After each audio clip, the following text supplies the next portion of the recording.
Brothers, sisters, friends, enemies, and neutrals. Some subject matters are large, and it's difficult to complete it in one setting. When I was in the legislature dealing with trying to get rid of the death penalty, the analogy I would use is that of a hippopotamus. And I'd tell them, were I a hippopotamus, you could put a bushel basket full of fruit in front of me. I could open that wide mouth and swallow it all in one gulp. But I'm not a hippopotamus. We're not dealing with a bushel basket full of fruit, but we're dealing with the death penalty. And there are a lot of people who are in favor of it. I am one of those strongly opposed, so I have to do it incrementally, a bite at the time, even though I like to swallow it in one gulp. This subject that I have today is going to have to take me 2 sessions to complete it. It's a very important one, and it is abortion. If men got abortions, if men were pregnant, and everything that's the way it is now would remain so, do you think a man would have trouble getting an abortion? Not at all. What they would do is say, "Come on in, old bloke." And you know who's saying that? McDonald's and Burger King. They would be giving the bloke an abortion with a side of fries and a Coke. And nobody would raise an eyebrow. No cat would whimper. And these men would consider their abortions the way that the old gunslingers considered shooting somebody and killing them, just another notch on the gun. Women are a majority of the population. That partially is explained by the fact that when wars occur, large numbers of men are killed. Women don't need to demonstrate in the street. They don't need to get frantic. They need to do what Black people and everybody else who has an issue needs to do. That's vote. Vote, vote. Politicians fear voters more than they fear anything and anybody else. One thing that happened just recently in Kansas is called a red state because the Republicans dominate. There are 350,000 more registered Republicans than there are Democrats in Kansas. The issue was put on the ballot as to whether or not a woman's right to abortion should remain a constitutional right in Kansas.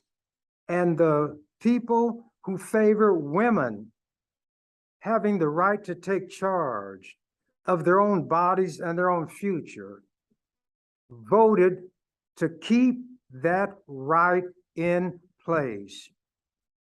By a vote in a state called a red state, the right of a woman to have an abortion remained in place.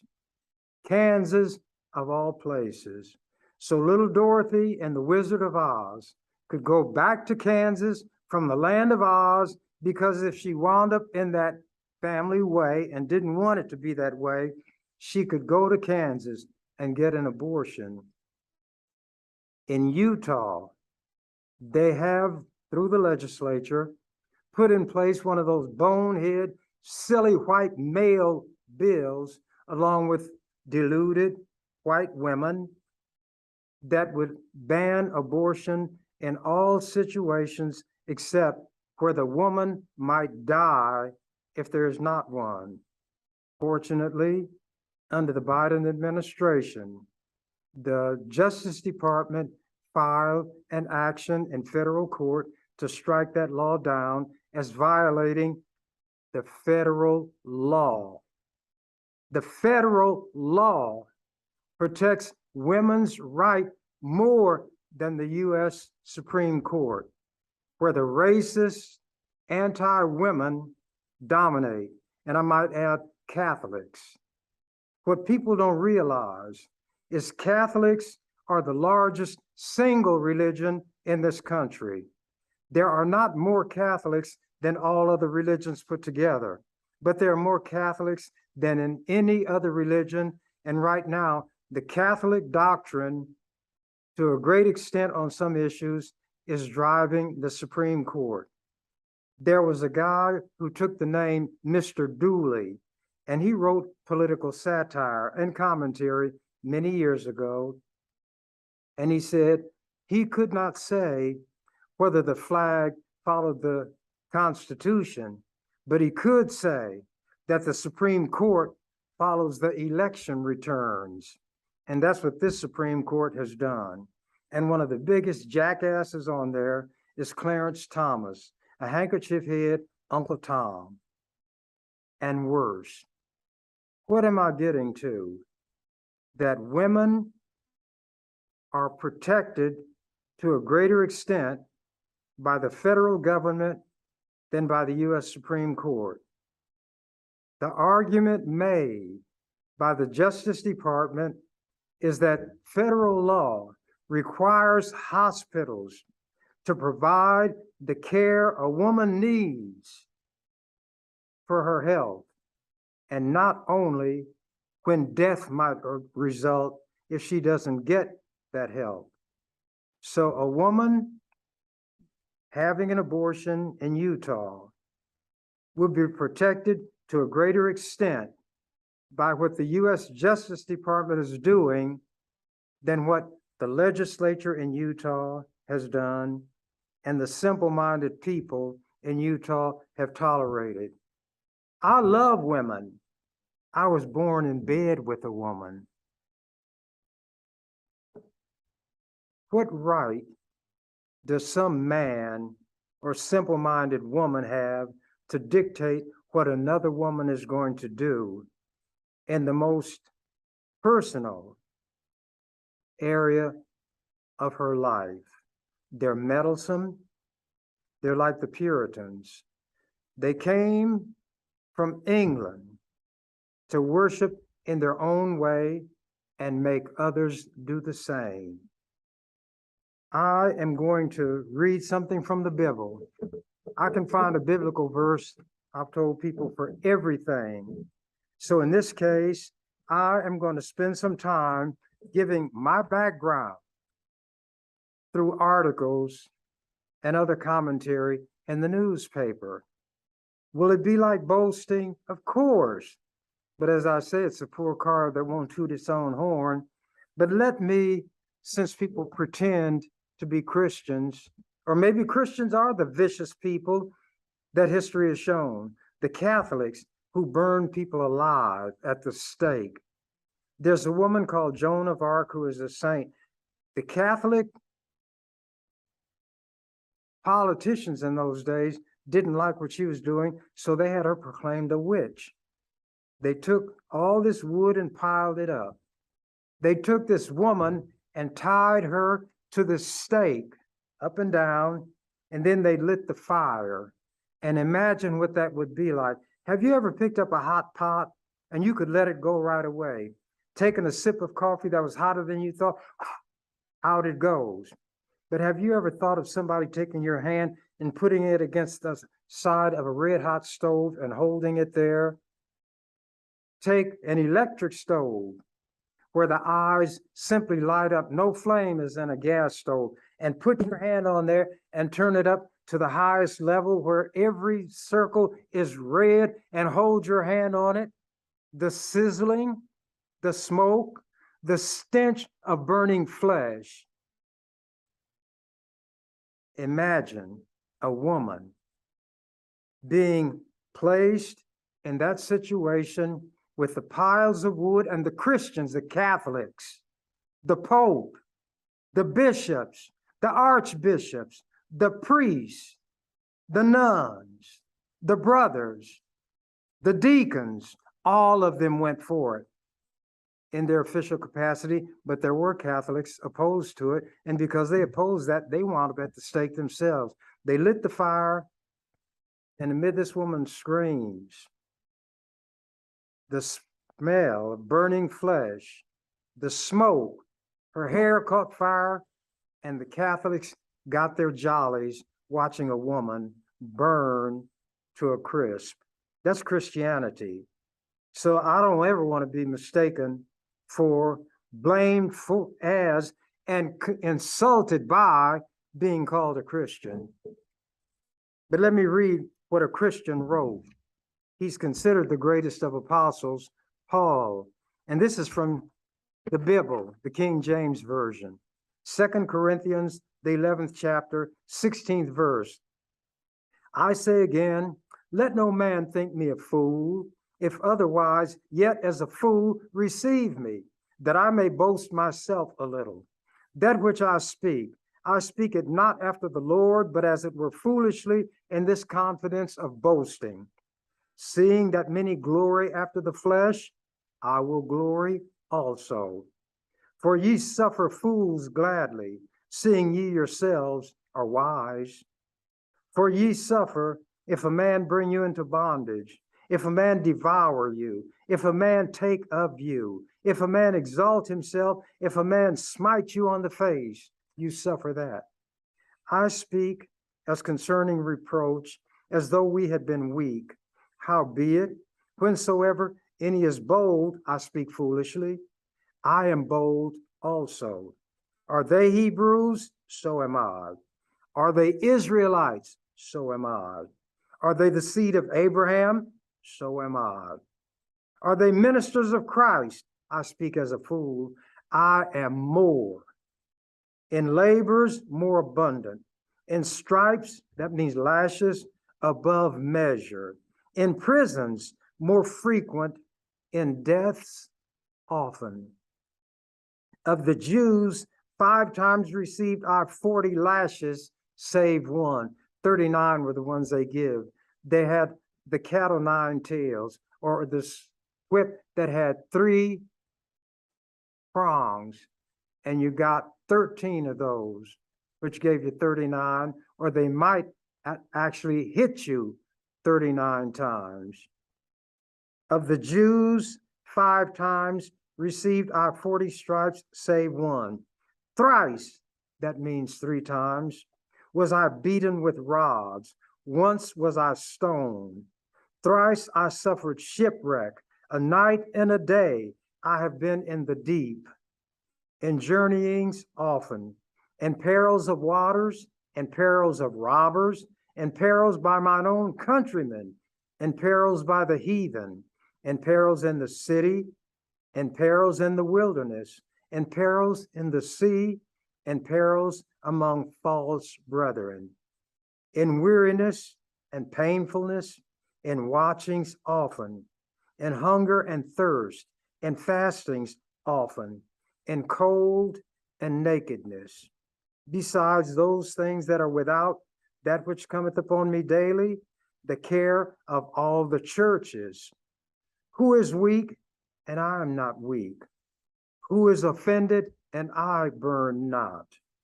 If I must needs glory, I will glory of the things which concern mine infirmities. The God and Father of our Lord Jesus Christ, which is blessed forevermore, knoweth that I lie not.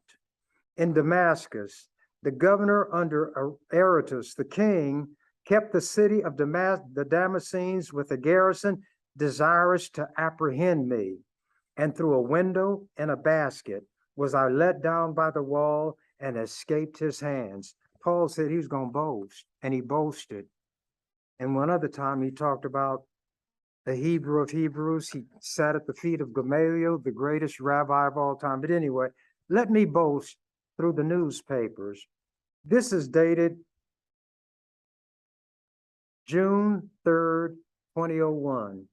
Chambers again, a dominant force. I didn't write this. Quote, if it's hard, I get strong by doing my hard things, not by running. That's why I'll stand on this floor and oppose these bad bills when others will run for cover and try to be nice and coy. Let's pass it anyway and be good guys and women. So for me, I'm going to fight this. I'll fight it tooth and nail, and I'll fight it for 8 hours. Senator Ernie Chambers, March 12, on a bill relating to teen drinking, LB 114. They were going to put very harsh punishments against youngsters that did not apply to adults. And I did not believe in any person, any group, any race, religion, sex being opposed and oppressed by the laws that were put in place by the body of which I was a member. If this legislative session had been a horseshoe game, Governor Mike Johans would have been the state. Many horseshoe throwing senators were doing what they call their thing. But even as the governor's ideas shaped the broad contour of the session, the melodic voice of Senator Ernie Chambers of Omaha filled the legislative chambers, slowing debate for days, forcing some senators to change or abandon their bills, and in the end, assuring there would be no time for the controversial fetal homicide bill, which would make it a crime to kill an unborn child. It's the way the thing was written. These two personalities appeared to dominate the 2001 legislative session.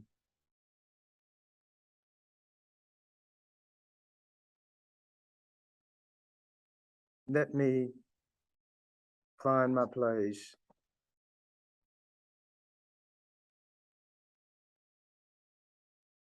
In the end, Johans got most of what he sought.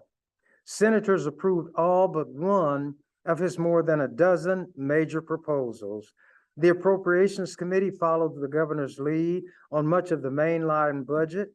Senators overrode only 2 of his more than 30 vetoes, and they refused to raise the sales tax to help school districts give teachers better pay raises, a proposal Johans promised to veto. And I was against the sales tax on any bill under any circumstances because it hurt the poor more than the rich. The poor paid exactly the same amount in sales tax as the rich people. In other words, Little Orphan Annie paid as much as Daddy Warbucks. Now, it was talking about these two personalities. This item that I started from did not have the matter written properly. But let me find it.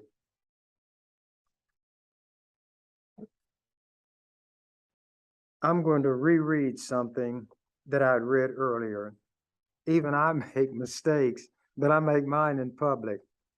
But even as the governor's ideas shaped the broad contours of the session, the melodic voice of Senator Ernie Chambers of Omaha filled the legislative chambers, slowing debate for days, forcing some senators to change or abandon their bills, and in the end, assuring there would be no time for the controversial fetal homicide bill, which would make it a crime to kill an unborn child. The way they put it, if a woman had conceived from the point of conception, and if there were an accident of some kind, and that fetus or that embryo was destroyed, a person would be convicted of a crime. And I didn't go for that. These two personalities, the black man whom they hated, appeared to dominate the 2001 legislative session.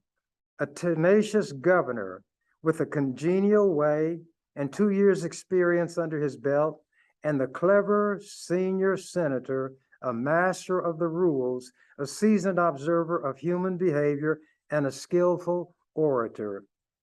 The thing that proves its quackery is the fact that doctors will use it who have no training in it, which means all you do is stick needles in people and they look like a pincushion, so they feel like they are better. They ought to call it porcupineology. Chambers, February 6th, on LB 270, a bill licensing acupuncturists. Said lobbyist Walt Radcliffe, he at that time was the most effective lobbyist, Once again, Chambers gets the Outland Award. He's the Defensive Player of the Year. Chambers, a state senator for 30 of his 63 years, slowed down several major business tax credit bills, helped rewrite the acupuncturist licensing bill, stopped the dairy compact bill, and a mandate that all gas stations sell ethanol. He helped move through better retirement benefits for veteran legislative staff consisting primarily of females. After talking for hour after hour during the session, Chambers' end of the session analysis of his role was succinct. I'm just doing the best I can with what I have to work with, trying to get wise, just, and fair legislation and prevent the enactment of legislation that is contrary to those principles. Said another veteran senator, Hebron Senator George Cordson, Senator Chambers is in fact the senior member, and I believe that carries with it a sense of responsibility, unquote. This year, Chambers seemed to intervene in matters that he may have ignored in past years, and his rhetoric in general was less angry, said Cordson. He does have a profound impact on how we legislate, said Speaker of the Legislature, Doug Christensen. How senators and others perceive that impact, he says, depends on where they stand. If you're on the same side, it is a positive impact. If you're on the other side, it is a negative impact. Chambers has a big picture mind. Only experience will give you that broad view, said the Speaker. Quote from Chambers, the Democratic Party supposedly, and I emphasize supposedly, is to be the party of the common people, the workers, women, the dispossessed, and the Republicans, on the other hand, are the party of the wealthy, the plunderers, the big corporations. That was Chambers, May 16th of that year, during a lecture to Democrats on how to use the filibuster. Chambers' influence and his verbosity frustrate many inside and outside the chamber. A legislative staff member resigned after Chambers accused him of racist behavior, and the Omaha senator spent hours attacking the Omaha public school system and several programs that spend tax dollars to private school teachers and students. Quote, he's a remarkable man, said Lincoln Senator Mike Foley, who had not become the lieutenant governor at that time. But he believes Chambers steps over the reasonable boundaries that ought to guide the use of a filibuster.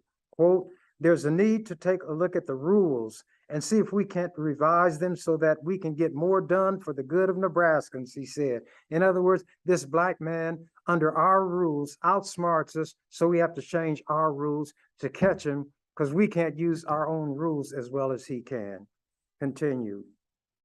In fact, the legislature's Rules Committee will take a look at the cloture rule that allows 8 hours of debate before 33 senators can vote and end the talking altogether, said Malcolm Senator Carol Hudkins. Some senators believe the body ought to be able to cut off debate earlier, she said. But Lincoln Senator David Landis says there is a flaw in thinking different rules will resolve the issue. The solution, he said, is the will of the body to do its work. He, meaning Chambers, does provide the pattern on how a minority can protect its interests, said Cordson. It's always done within the rules. Other lawmakers also used the filibuster this year. Omaha Senator Nancy Thompson and Deb Suttle waged an 8-hour filibuster on a juvenile justice issue and eventually won a compromise with opponents. Rural senators filibustered the bill that earmarked part of the state's cigarette tax for 2 urban projects, Lincoln's Antelope Valley and Omaha's Riverfront. They argued the money should be used to maintain state property, to do the unglamorous work of putting on new roofs, tuck pointing old brick, and replacing old furnaces. Senators also spent 8 hours debating teacher salaries at the second stage of debate without Chambers' voice. Quote from Chambers, time is on my side, and on the side of the angels. Angels do not want to see what this bill is attempting to do to our young people. The angels who spend time dancing on the heads of pins, I don't know why they do that unless they're pin-headed angels. They have ceased their dancing on pins to observe what is happening in the Nebraska legislature. Chambers, March 12th, on a teen drinking measure.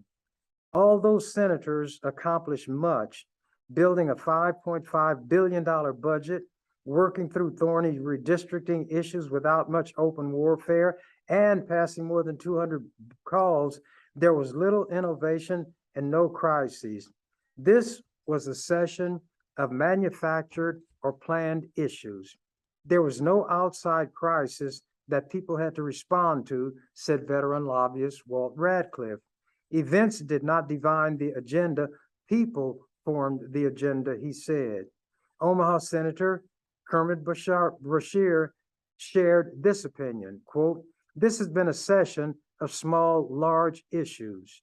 We did not have any earth-shaking or mind-shattering issues." Here's something Chambers said. "Now, this is not X-rated, so nobody needs to go running out of here. Members of the legislature, for too long in Nebraska, too many people have had their noses in other people's crotches. They're concerned about what consenting adults do behind closed doors with other consenting adults, and I have no concern with that. I do have concern about human beings. I believe that anything born of a man and a woman, born, I emphasize, is a human being." Chambers, April 3rd, on a proposal to ban housing discrimination against gays and lesbians. Johans eventually vetoed the measure, and I continued to fight for the rights of those people. Johans, the governor, benefited from his collegial working style and longevity, according to Speaker Christensen. Traditionally, governors' second and third years are their best. I'm skipping some of this.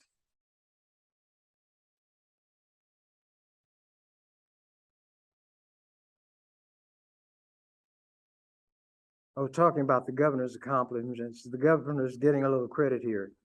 His accomplishments during the session that ended Thursday include 8 new Nebraska State Patrol troopers, tax credits for businesses that create daycare programs and bring jobs to Nebraska, a program to help Nebraska entrepreneurs get venture capital, breast and cervical cancer treatment coverage for low-income women, a forgivable loan program for students who plan to teach. Other senators said times were right for Johans' message of limited incremental change. There was unanimity between the majority of my colleagues and the executive branch, said Lincoln Senator David Landis. If you have that much agreement, it's a pretty quiet session. Sid Cordson, it's been my observation that some things are just going to happen. The real question about leadership often is framed this way, he said.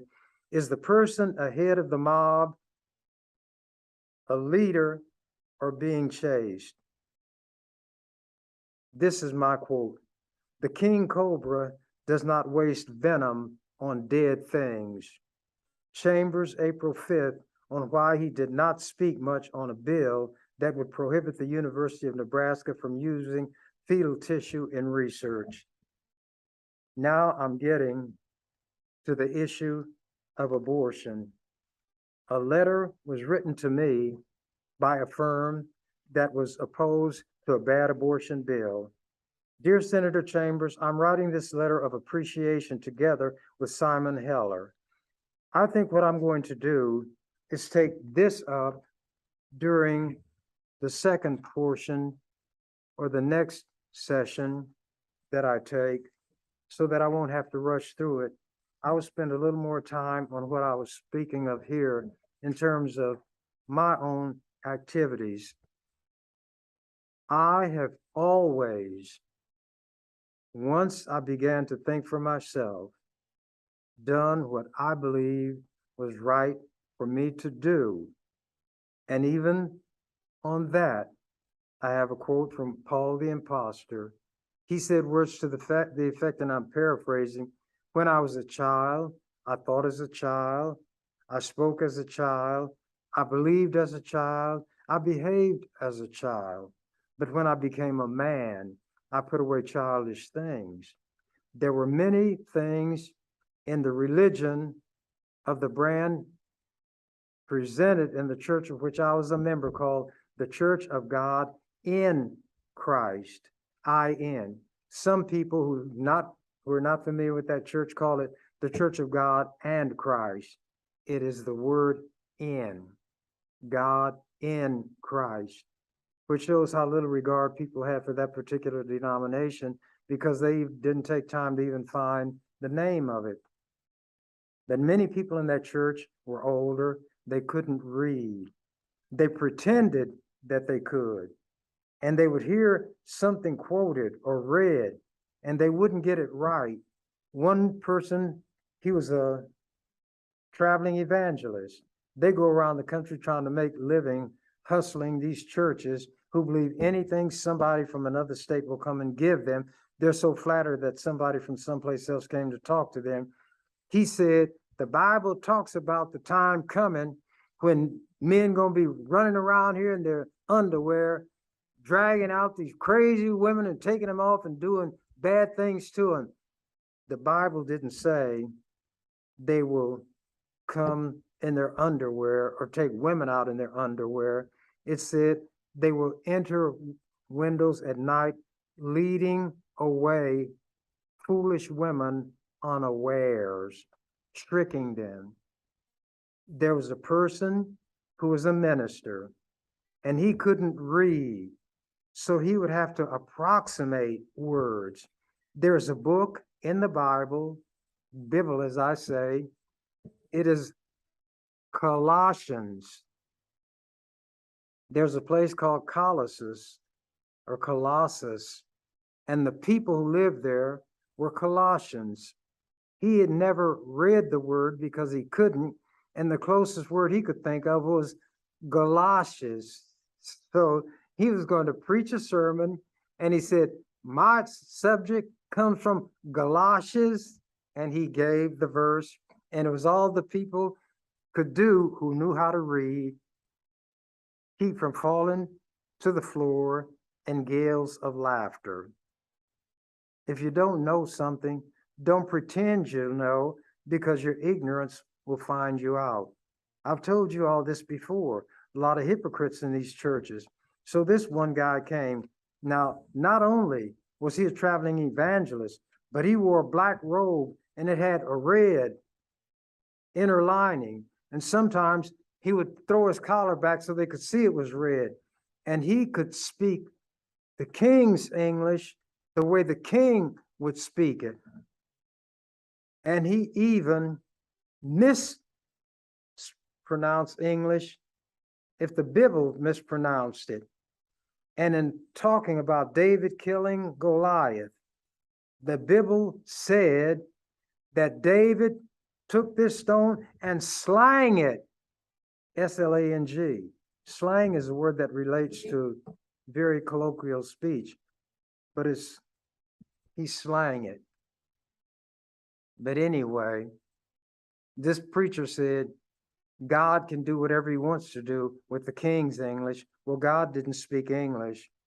The Bible was translated from various languages under the order of King James.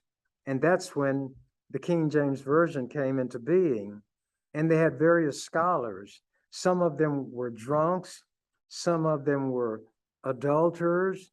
Others were other unsavory people, but they were scholars. And when they came to a particular passage and they couldn't agree on how to translate it, they did it not by praying to God and fasting. They took a vote and majority ruled. So there are things in the Bible that got there as a result of a vote of these scholars who are translating it pursuant to the order of King James. Now, how do I know that? Because I read and I can understand what I read. But at any rate, these churches are a place where you can get an education like no place else. While I was there, I believed what these old people told me, but I could read. And I read the Bible for myself, but I would not contradict anything they said because they were mean-spirited. They liked to swat children. They liked to hit them with switches in Sunday school class if they didn't know the answer, even though the Bible said, suffer the little children to come unto me and forbid them not. He didn't say, bring the little children to me and make them suffer. So these church people got some of their clauses in the wrong order to justify what they were doing. But there were some things that I picked up in church that stayed with me because they made sense. And one of the things that made sense to me, which they didn't practice in that church, was that I cannot justify any wrongdoing I do by the wrongdoing of somebody else. I cannot make myself strong by standing on somebody else's shoulders and pushing them down. I could not blame somebody else for the wrong that I did when I knew it was wrong that I did it. So that principle of being responsible for my actions has stayed with me. And when I gave that affirmation, when I became a senator, that I would discharge the duties of this office to the best of my ability, that meant that even though I was elected by district, I was a state senator. Therefore, every resident, not just citizen, because there were people who were what they call undocumented people and others from other states. Any resident within the confines of the state of Nebraska would be my constituent. And if anyone brought to me a problem, and it was a legitimate problem, that person or those people, the one was or the group were being harmed in some way by the government, a governmental agency, or a person, and it fell within the range of what I ought to do as a state senator, that person got my help. And that's why I got called from all over the state. When the farmers were in serious trouble, they wanted me to go to Washington and represent them because they said I knew enough about agriculture, more about it than most people who were in it. That's because I read, I studied, and I understood what I read. And they wanted me to go there, and they signed a petition with hundreds of signatures to establish that I was indeed the one who would speak for them. And I told them, that is not one of my duties.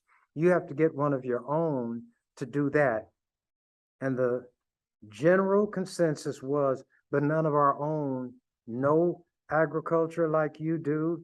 Nobody has studied the law like you do. But more than that, nobody will be true to our interests like you will be.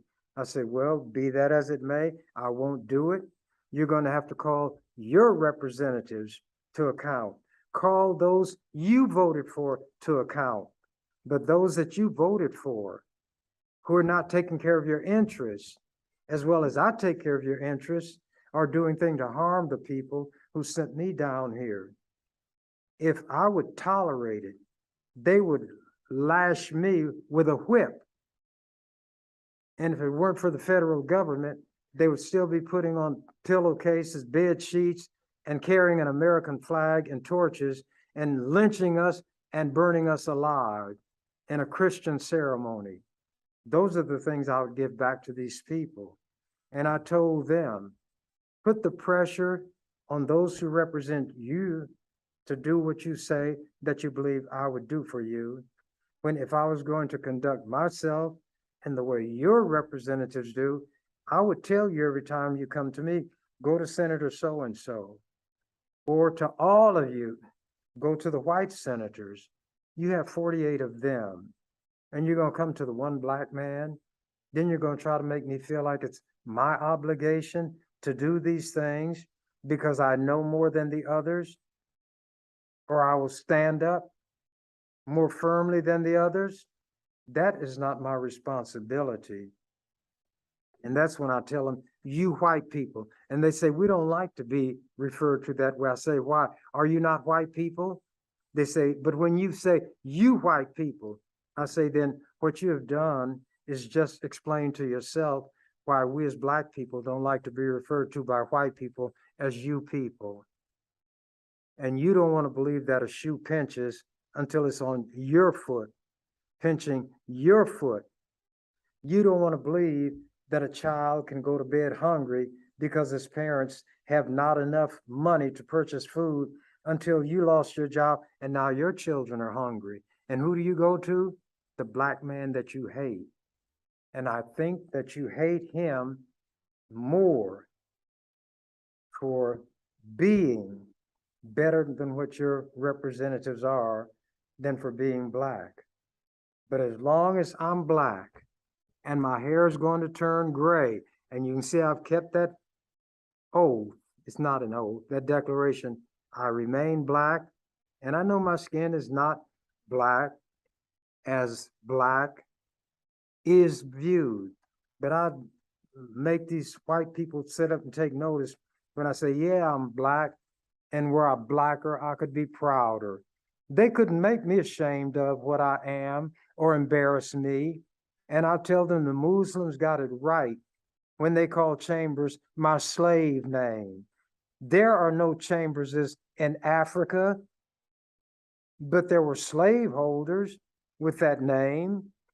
I don't know what my name would be had not my ancestors been captured, shipped to this country, and treated like livestock, raped, murdered, tortured, and brutalized.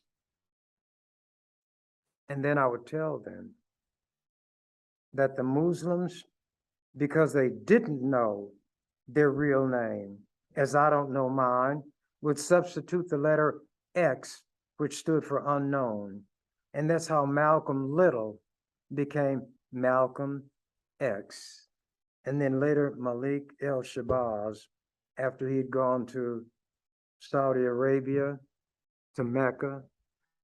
But there are a lot of things that Black people have suffered in America that have been suffered by no people as a race anywhere else on the face of this earth. Yet we're held to a higher standard than white people hold themselves and their own kind, which is an acknowledgement, if you will, of Black superiority. We are stronger. We are more trustworthy. They trust us with their little babies. They trust us to cook their food without poisoning them. A Black woman discovered that some food was going to be fed to George Washington that would have poisoned him, and she saved the scoundrel, even though he had so many slaves, that when the Southerners rebelled against the Union, they wanted to make George Washington their patron because he was a slaveholder just as they were. Now, as I always terminate it, in the words of the canary, who was notified that the cage was ajar, I'm out of here. Thank you for watching The Ernie Chambers Show. If you'd like to make suggestions, email us at ewcfacts@gmail.com. That's ewcfacts@gmail.com. This has been an EWC Communication production.